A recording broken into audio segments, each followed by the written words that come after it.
If you haven't subscribed yet, now's the time. When the channel reaches 1,000 subscribers, I'll share a surprise story I've prepared especially for you. The wind had been rising since dusk. It came in long, low moans that pushed against the wooden walls of the small cabin and rattled the tin stovepipe above. Inside, Elias Ward sat alone by the fire, his face lit in sharp orange flickers. A kettle hissed softly beside him, the metal blackened from years of use. He held a hunting knife in one hand and drew it slowly along a whetstone, each drag steady, practiced, and deliberate. He had been living this way for years. One day folded into the next without much to separate them. His small ranch, miles from the nearest town, gave him all the distance he wanted from people. He had built the cabin himself after leaving the army, after leaving the things he'd rather not remember. He didn't drink much anymore, didn't pray, didn't write letters. The silence was what he wanted, though some nights it pressed too close. When the first knock came, it barely sounded over the wind. Elias froze, the knife halfway down the stone. He looked at the door. Another knock followed, slightly louder, not desperate but insistent.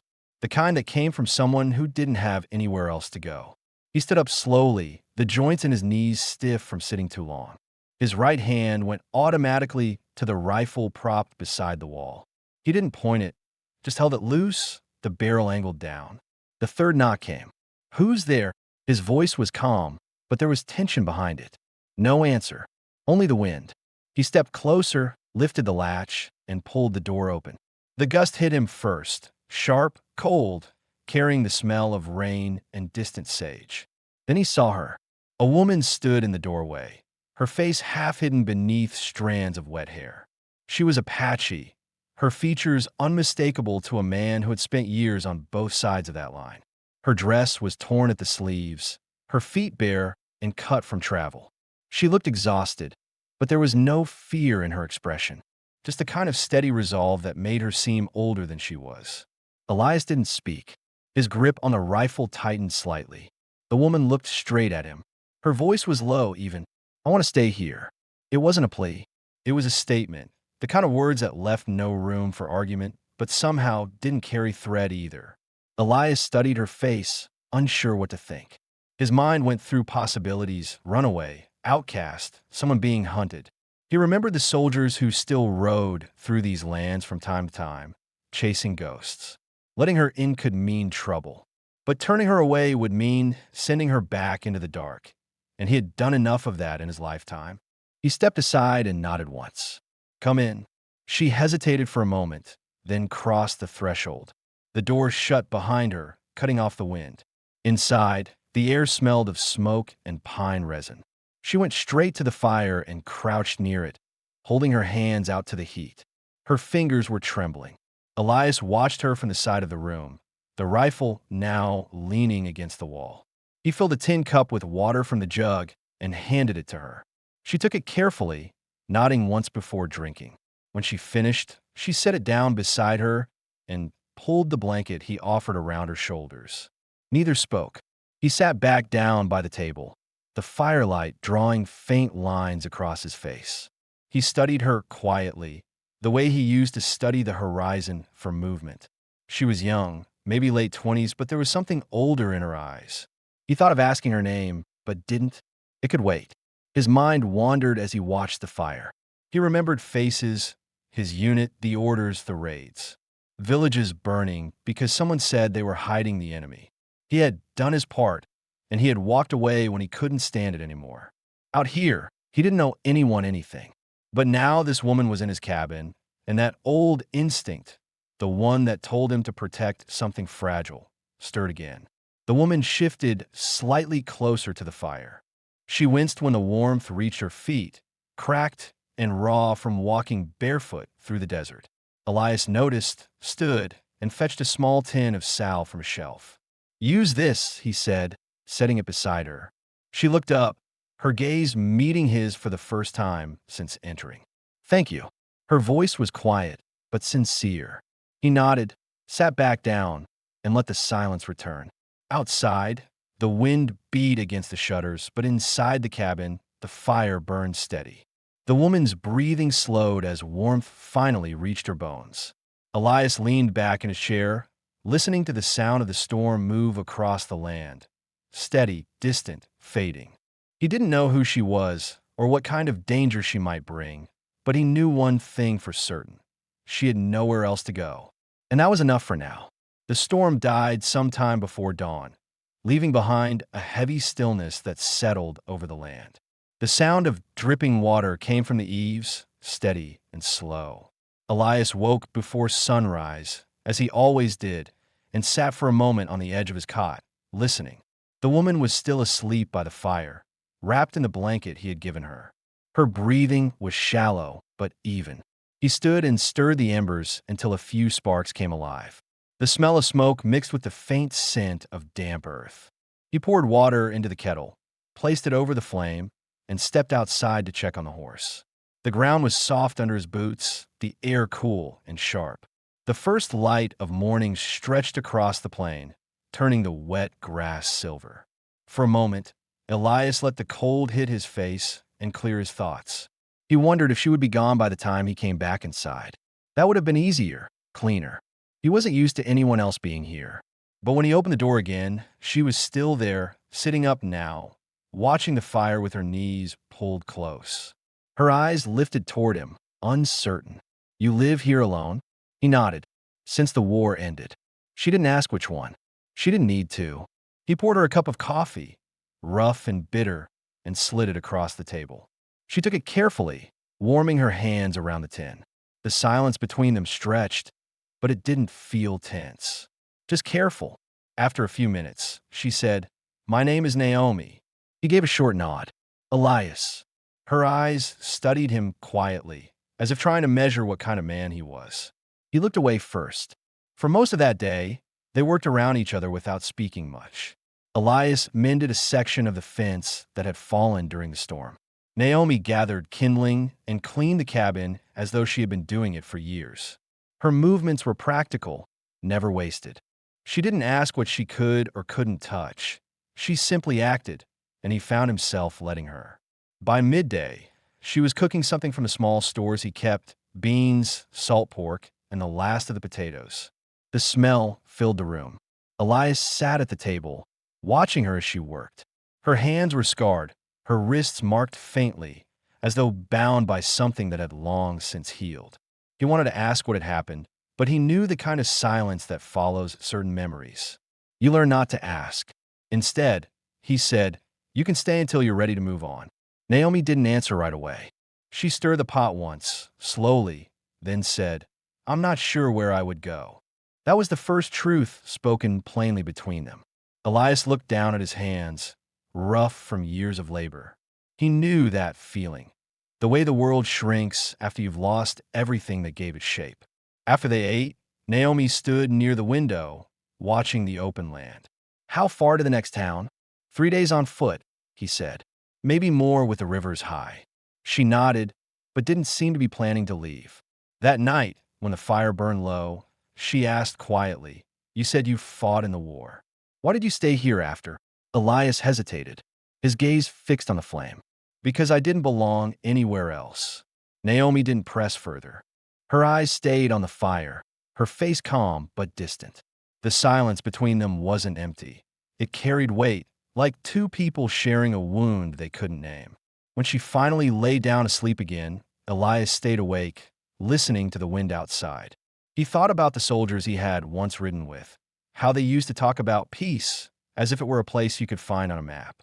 But peace wasn't out there. It was something that either found you or didn't. He looked toward the woman sleeping near the hearth. She was a stranger, but somehow the cabin didn't feel as hollow as before. Maybe, he thought, peace wasn't found. Maybe it arrived quietly, like someone knocking at your door in the middle of a storm. He didn't believe in luck or fate, but he felt something new settle in his chest. Not comfort, but a kind of uneasy calm. He wasn't sure what she was running from, or how long she would stay, but for the first time in years, he didn't mind the idea of morning coming. Outside, the last drops of rain fell from the roof, and the sky began to lighten, the first real dawn of their shared days. The next week passed in a rhythm neither of them had planned, but both quietly accepted. Each morning, Elias rose first, kindling the fire before dawn and setting coffee on the stove.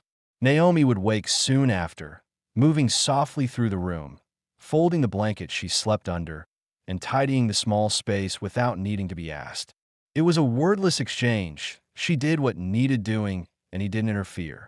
Outside, the land stretched silent and wide, broken only by wind, dust, and the occasional coyote call at night. Elias had come here years ago for that silence. He'd wanted a place where no one knew his name, where he could live without the sound of rifles in his ears. He told himself he didn't need people anymore. But now, when he heard the faint sound of her footsteps in the morning or saw the small changes she made to the cabin, a swept floor, herbs drying from the rafters, the quiet didn't feel as heavy. Naomi, too, carried her past like a shadow she didn't name. She rarely spoke about it, but Elias noticed how she kept her back to the wall when she sat, how she flinched slightly at loud noises or when horses passed on the distant trail. She never asked about his rifle, but he caught her eyes glancing toward it sometimes, as if measuring whether she should fear him. One evening, as the sun lowered behind the hills, he found her standing outside near the fence, staring at the horizon. The light hit her face in a way that made her look older, not in years but in experience. "You're not afraid of being here alone with me?" he asked quietly. She turned, surprised by the question. "If I were afraid," she said, "I would have kept walking that night." Her voice carried no challenge, only truth. Elias nodded slightly, respecting that honesty. They stood there a moment in silence. The air smelled faintly of pine and old rain. Somewhere far off, a hawk called. Elias didn't know why, but he said, "I used to be a scout for the army." Naomi looked at him carefully. "You hunted my people." Elias hesitated before answering. "I followed orders. That's what I told myself. But it doesn't make it right." She didn't look away. "You stopped." "I did," he said. "Too late, but I did." Naomi nodded once, her expression unreadable. Then she turned back toward the horizon. "I had a brother," she said after a long pause. "He was taken during one of those raids. I don't know if he's alive." Elias's chest tightened. He had no words that would sound right. "I'm sorry," he said, and meant it. That night, neither of them spoke much. But when she sat down near the fire, he noticed she wasn't sitting as far from him as before. Over the next days, small shifts continued, the kind that might seem unimportant to someone else, but in the quiet, they meant everything. Naomi began to hum softly while cooking, old melodies that sounded like memories. Elias found himself fixing things he had ignored for years. A cracked window, a missing door latch, a broken chair. He told himself it was just to make the place livable again, but the truth was simpler. He didn't want her to leave. One night, as rain pattered softly on the roof, Naomi finally asked the question that had hung between them since she arrived. "Why did you let me in that night?" Elias looked into the fire, the orange light flickering over his rough hands. "I don't know," he said. Then, after a moment, "Maybe because someone once turned me away when I needed help." Naomi's eyes softened. She said nothing, but her gaze stayed on him longer than usual, as if she was trying to understand the kind of man who would admit that. Later, as they both lay awake in the quiet, Naomi whispered, "If soldiers come, will you send me away?" Elias turned his head slightly, staring into the dark. "No," he said simply. "I won't."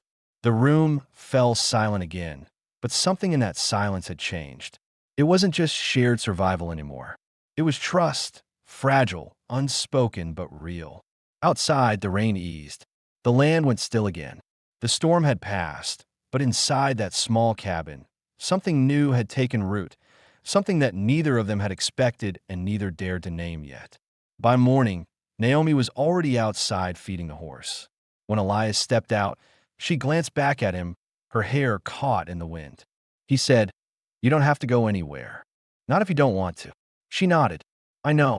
It wasn't a promise, not yet. But it was the first step toward one." Spring came slowly to the high plains. The snow melted into thin streams that ran between the rocks, and the air carried the faint scent of sage and smoke. The cabin, which had once felt hollow, now seemed alive in a quiet, steady way. Elias had repaired the porch, built a new fence line, and stacked fresh firewood by the wall. Naomi had planted a small garden beside the cabin. Onions, beans, and wild herbs she'd gathered from the hills. They worked side by side most days without needing many words. To anyone passing by, they would have looked like an ordinary pair of settlers trying to survive the season. But the truth between them was heavier, built from silence and old wounds neither had yet named. Sometimes, Naomi would stop in the middle of her work and look toward the horizon, as if listening for something that wasn't there. Elias noticed, but didn't ask. He knew what it was like to listen for ghosts. One evening, just before sunset, he found her sitting by the creek, washing a piece of cloth. Her movements were slow and thoughtful. He sat down nearby, letting the cool water run over his boots. "You ever think about leaving?" he asked quietly. Naomi squeezed the water from the cloth and laid it over a rock. "Every day," she said. "But then I think about what's out there, soldiers, people who hate what I am, places I can't go. Here it's quiet. I can breathe." Elias nodded, staring at the current. "Quiet's not always peace," he said. She looked at him, her eyes calm. "It's close enough." He didn't argue. She was right, in her own way. The world beyond that valley was still cruel, still divided. Here, at least, they could pretend otherwise. But the past had a way of finding its way back. 2 days later, while Elias was mending a corral post, he spotted dust rising far down the trail. A single rider, then two more. He narrowed his eyes against the light. Soldiers. He recognized the cut of the coats and the formation of their ride. Cautious, deliberate. He set down his tools and went inside. Naomi was near the table, shaping dough for supper. She saw his face and froze. "Riders," he said simply. Her hands trembled slightly. "Army," he nodded. "3 of them." Naomi looked toward the door. "They're looking for someone like me." "Maybe," he said, but his tone carried little doubt. Elias checked the rifle, made sure the chamber was clean. Then he poured water into a cup and handed it to her. "Don't panic. Let me handle it." She took the cup, her fingers brushing his for a second. A small touch, but it said more than words. When the horses stopped outside, Elias stepped onto the porch. The lead soldier dismounted. His uniform faded, but his posture sharp. "Afternoon," the man said. "We're looking for a woman. Apache. She escaped the reservation 2 weeks ago with a group. We think she may come this way." Elias kept his voice even. "Haven't seen anyone." The soldier glanced past him toward the cabin. "You live out here alone?" "Most folks don't visit," Elias said. The soldier gave a small nod, but didn't move. His eyes lingered on the porch, then on the smoke curling from the chimney. "You sure there's no one inside?" Elias met his gaze. "I said I haven't seen anyone." For a long moment, neither moved. The other 2 soldiers shifted uneasily on their horses, waiting for a signal. Finally, the officer looked away. "If you do see anyone, you let the post know. They'll pay for information. I'll keep it in mind." The soldiers turned and rode off, their shapes shrinking into the dust. Elias watched until they disappeared behind a ridge. Only when the sound of hooves was gone did he turn back toward the cabin. Naomi was standing by the window, her face pale but composed. "You shouldn't have lied for me," she said. Elias leaned the rifle against the wall. "Would have been worse if I told the truth." "They'll come back," she said. "Maybe," he admitted. "Then we'll be ready." She looked at him, her expression unreadable. "Why are you helping me, Elias? You owe me nothing." He didn't answer right away. He pulled out a chair and sat down, staring into the fire. "Because someone should have helped you before," he said. "And maybe because I need to believe I'm not the same man I used to be." Naomi stood in silence for a moment, then sat across from him. "You're not," she said quietly. That night, the air inside the cabin was heavy but calm. The danger hadn't passed. They both knew that, but something else had settled in its place, a sense of shared fate. Neither of them said it aloud, but they both understood what it meant. Later, as the wind moved through the valley, Naomi sat awake while Elias slept in his chair. She looked at him, this quiet, weathered man who had once been her enemy and now was the only person standing between her and the world. For the first time since she could remember, she didn't feel alone. And though the night outside was cold, the cabin felt warm. Not from the fire, but from the simple fact that someone had chosen to stay. Morning came gray and heavy, with a sky that looked like it might break into rain again. The valley was silent except for the low hum of insects and the slow creak of wood as the wind shifted through the cabin walls. Naomi woke first, her eyes moving to the empty chair where Elias had fallen asleep the night before. He wasn't there now, only his jacket, draped neatly over the backrest, and the faint smell of tobacco that lingered from his pipe. She stepped outside and saw him by the corral, mending the same post he had fixed a dozen times already. His movements were deliberate, more out of habit than necessity. When he noticed her, he stopped working but didn't speak. The morning between them was quiet, but not strained. Naomi joined him, tying her shawl tighter around her shoulders. "They'll come back," she said. Elias nodded without looking at her. "Yeah, soldiers don't like unfinished business." He drove another nail into the beam. "If they do, we'll be ready." She hesitated, watching his hands, steady, calloused, reliable. "You could leave," she said. "If they find me here, they'll drag you down with me." Elias looked up finally. "I'm not leaving." "Why not?" she asked. "Because I did enough running before. I'm tired of it." The words were simple, but they hit her harder than she expected. She looked away, unable to hold his gaze. For a long moment, neither spoke. The wind shifted, carrying the smell of rain and damp wood. Later that day, Naomi walked out toward the ridge overlooking the creek. She stood there for a long time, her arms folded, her eyes scanning the horizon. It was a habit she couldn't let go, always watching, always waiting for danger. She thought about her brother, the last time she had seen him, a boy of 16, taken away in a raid. She wondered if he was still alive somewhere, if he would even recognize her after everything that had happened. She didn't notice Elias walking up behind her until he was beside her. "You thinking about them again?" he asked quietly. She nodded. "Sometimes I see their faces when I close my eyes. It doesn't go away." Elias understood that feeling too well. "It won't," he said, "but it dulls after a while. You learn to live with it." Naomi looked at him. "You live with it?" "I try," he said. "Some days are better than others." A long silence followed. The wind moved gently through the grass, and Naomi turned her face toward it, breathing slowly. For the first time, she didn't feel the need to hide her grief. That evening, they ate together in near silence.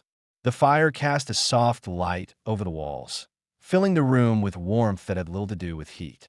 Naomi had cooked rabbit stew, and Elias had set out the last of the bread he'd baked earlier that week. It was the kind of simple meal that carried its own comfort, quiet, steady, real. When they were done, Elias leaned back in his chair. "We'll need more supplies soon," he said. "Flour, salt, maybe some lamp oil. I'll go into town in a few days." Naomi's eyes lifted immediately. "Is that safe?" He shrugged. "If I keep to myself, no one will ask questions. I don't use my real name there." Naomi frowned slightly. "What do they call you?" "Calder," he said. "Picked it up a few years back. Doesn't mean much." She smiled faintly for the first time that night. "You don't look like a Calder." He smirked. "Guess that's the point." For a while, they just sat there, listening to the wind outside. The tension that had filled the cabin after the soldiers' visit seemed to have eased a little, replaced by something steadier, a shared acceptance of what their lives had become. When Naomi finally stood to clear the dishes, Elias reached out and stopped her hand. "You don't have to do everything yourself," he said quietly. Her eyes flicked to his, uncertain. "I'm used to it." "I know," he said, "but you're not alone anymore." The words were simple, but they hung in the air like something fragile and true. Naomi didn't respond, but her eyes softened. She sat back down, her hands folding over her lap. For a moment, neither looked away. Outside, thunder rolled faintly in the distance, a storm forming beyond the hills. Elias stood and checked the shutters, making sure they were latched tight. Naomi watched him move about the room, his steps slow and deliberate. It was a strange feeling, safety after so long without it. As night settled, the rain began to fall, light at first, then heavier. They both stayed near the fire, the sound of water hitting the roof creating a calm rhythm. Naomi broke the silence once more. If they come back, she said softly, and you have to choose, what will you do? Elias turned toward her, his expression steady, his voice calm. I already chose. He sat down again, closer this time, and for a long moment they just watched the flames. The cabin felt small, but it no longer felt lonely. Whatever was waiting beyond the rain, they would face it together. Not because they had to, but because neither one wanted to face the world without the other anymore. That night, long after the storm began, Naomi fell asleep in the chair beside the fire. Elias stayed awake, keeping watch, listening to the rain and the wind. His rifle leaned against the wall, ready, but for the first time in years, he didn't feel the need to hold it.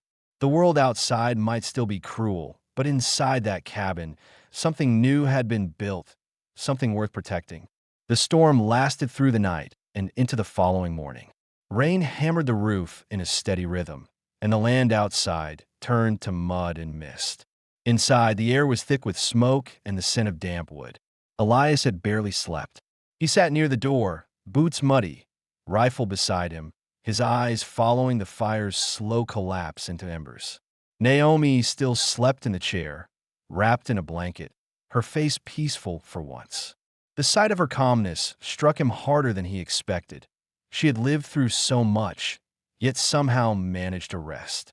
By midday, the rain eased, turning to a light drizzle. Naomi stirred, rubbing her eyes.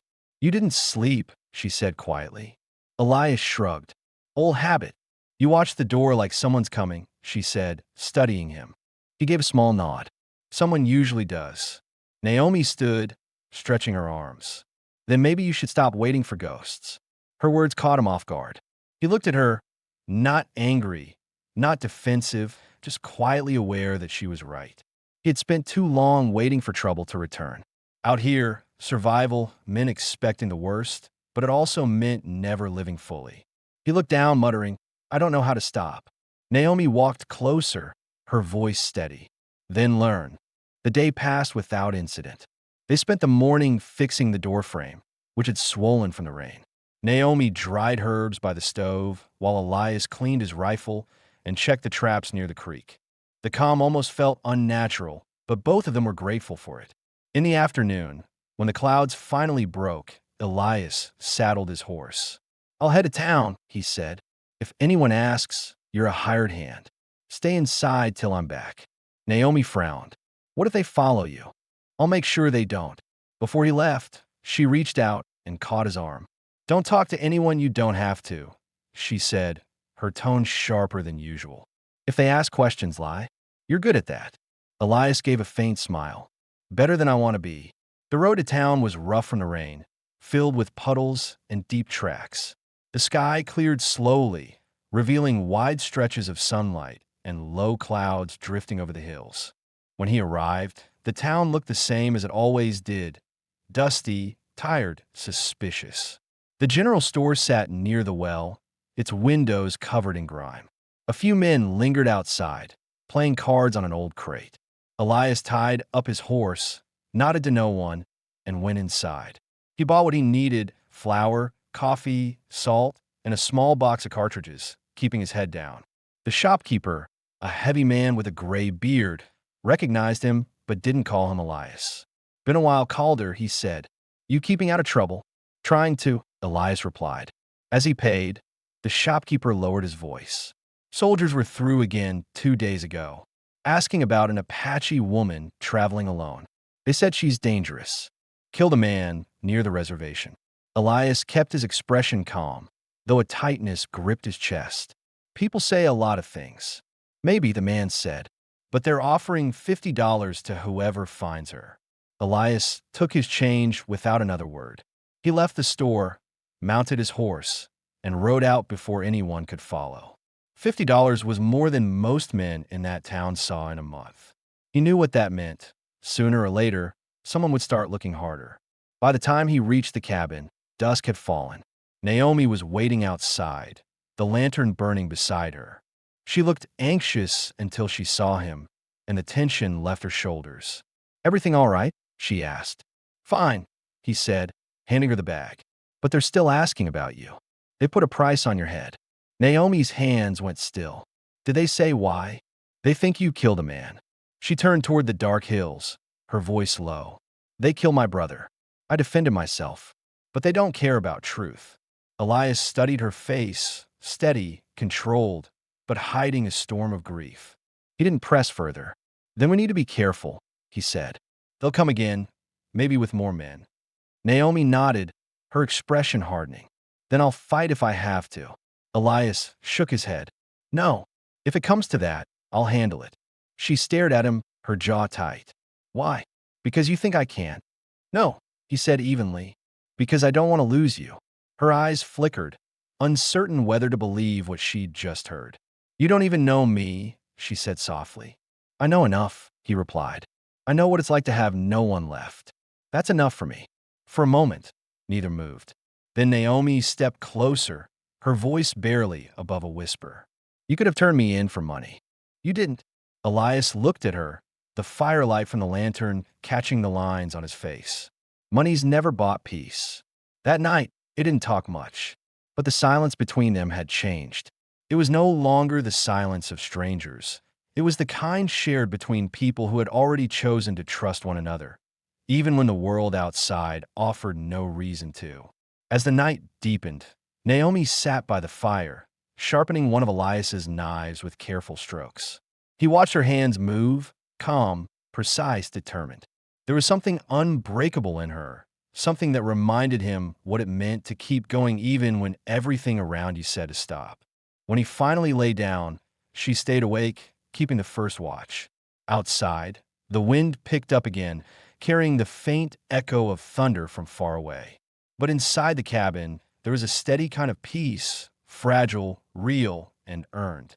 For the first time in years, Elias didn't dream about the war or the men he'd lost. He dreamed of the cabin, of the sound of rain on the roof, and of a woman's voice saying softly, I want to stay here. When morning came, Naomi was still there, awake and quiet, watching the sun rise through the small window. Neither spoke, but both knew what the other was thinking. The world was closing in on them, yet for the first time, neither one wanted to run. The morning air was clear, sharp with the scent of wet grass and smoke from the dying fire. Elias stepped outside with his rifle slung over his shoulder, scanning the horizon out of habit. The land looked calm, too calm. The rain had washed away the tracks around the cabin, leaving the ground smooth, clean, and silent. Behind him, Naomi was already awake, her hair pulled back, her movements steady as she packed away what little food they had left. Neither spoke for a while. The quiet between them was the kind that carried understanding rather than distance. After breakfast, Elias hitched the horse to the small wagon they used for hauling firewood. We should move the rest of the supplies to the shed, he said. If they come again, I don't want everything in one place. Naomi nodded, helping without question. Her hands worked quickly, but her eyes kept drifting toward the road that led down from the ridge. She could feel it, the same low tension Elias felt in his gut. Trouble wasn't done with him yet. By midday, the sun burned through the last of the clouds, drying the wet soil. They had just finished stacking wood when the sound of hooves echoed faintly from the distance, slow, deliberate, familiar. Elias froze, lifting his head. Naomi's hands stopped moving. She didn't need to ask. Inside, Elias said quietly. She didn't argue. She went to the window and watched as 3 figures appeared on the ridge, riding in a straight line. The same soldiers. The lead man wore a different coat now, darker, marked with rank. They weren't scouting this time. They were here with purpose. Elias stepped to the doorway, his rifle resting against the wall, his jaw tight. The riders stopped a few yards from the cabin. Dust rose around their boots as they dismounted. Morning, the officer called out. We didn't finish our business last time. Elias stayed on the porch, his voice calm. You're trespassing. The officer's eyes narrowed. You're hiding someone. Apache woman. There's a reward, $50, maybe more. You hand her over, you walk away clean. Elias didn't move. Behind him, he could feel Naomi's presence, quiet but unshaken. I already told you, he said. No one here but me. The officer stepped closer.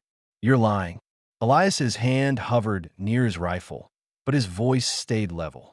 Then you should search the place yourself. The officer hesitated, studying Elias's face, the kind of stare one man gives another when he senses danger. Finally, he motioned to one of his men. "Check inside." The soldier moved toward the door. Naomi stepped back from the window, her heart pounding. For a brief second, her hand reached for the knife Elias kept by the table, an instinct born from too many years of running. But before she could act, the soldier froze in the doorway. Elias had cocked his rifle. The sound cut through the air like a crack of thunder. "Take another step," Elias said evenly, "and you won't take the next." The man stopped. The officer's jaw clenched. "You'd kill a federal soldier over a fugitive?" "I'd kill a man for crossing my door without invitation," Elias said. Uniform or not. Tension hung heavy. No one moved. The wind shifted, carrying the smell of dust and gun oil. Then, after a long, hard pause, the officer raised his hand. "Mount up," he said coldly. The soldiers turned back toward their horses, but before they mounted, the officer looked once more at Elias. "You're making a mistake, friend. When they come again, they'll bring more men, and they'll burn this place to the ground." Elias's eyes didn't waver. "Then they'll find nothing left to burn." The men rode off, their silhouettes shrinking into the glare of the afternoon sun. The sound of hooves faded, leaving only the wind and the rasp of Elias's breath. Naomi stepped out slowly, her voice unsteady. "You didn't have to risk yourself like that." Elias turned to her. "Yes, I did." She searched his face, not for explanation, but for truth. What she saw there silenced her. They spent the rest of the day preparing, not out of fear, but readiness. Elias packed a few supplies into saddlebags, checked the water barrels, and covered the windows with oiled cloth to dim the lamplight. Naomi helped quietly, her movements precise, her thoughts racing. For the first time in a long while, she felt something she hadn't allowed herself to feel, safety that came not from hiding, but from being seen and defended. When evening came, they sat by the fire. The tension that had filled the room earlier began to ease. Naomi broke the silence first. "If they come again, what will we do?" Elias stared into the flames. "We won't run," he said. "We'll go north, past the canyon. There's an old trading post there. Abandoned, but it's solid. We can start over." Naomi hesitated. "Start over?" He looked at her then, his eyes steady, his voice softer. "If you want that." For a long time, she didn't answer. Then quietly she said, "I do." Outside, the night grew colder. The stars began to appear, scattered across a deep blue sky. Naomi sat beside him, closer than before. The firelight flickered across their faces, showing the same tired lines, the same quiet hope. "I used to think staying meant giving up," Naomi said. "Now I think it just means choosing peace, even when it doesn't come easy." Elias nodded slowly. "Peace isn't given," he said. "You build it." The fire crackled, filling the space between their words. Naomi reached out, placing her hand over his. It was a small gesture, but it carried everything they hadn't said: gratitude, trust, and something that had begun to grow long before either of them noticed. When dawn came, they saddled a horse and rode north. The land stretched wide and bright ahead of them, the scars of the storm fading in the sunlight. Behind them, the cabin stood quiet, a memory, a place that had done its part. By midday, they reached the old trading post Elias had mentioned. Its roof sagged, but the walls still held strong. Together, they cleared the dust, patched what was broken, and built a fire. The sound of hammering replaced silence, and the smell of wood smoke filled the air again. When the work was done, Naomi stood at the doorway, looking out at the hills. The world looked different now, still wild, still uncertain, but no longer hostile. Elias joined her, resting his hand lightly on her shoulder. "We'll stay here," he said. Naomi turned to him, her eyes soft. "This time for good?" He nodded. "For good." The wind moved gently through the grass, carrying the warmth of the afternoon. Inside, the fire burned steady. They didn't need to say anything more. The promise had already been made the moment they chose to stay. Not because they had to, but because they finally wanted to. For the first time in either of their lives, there was no need to look over their shoulders. No need to run. Just a home, a roof, and the quiet certainty that they had found where they belonged. The sun dipped behind the red hills, painting the valley in gold. And in that stillness, after all the storms, the fear, and the loss, there was peace. The end.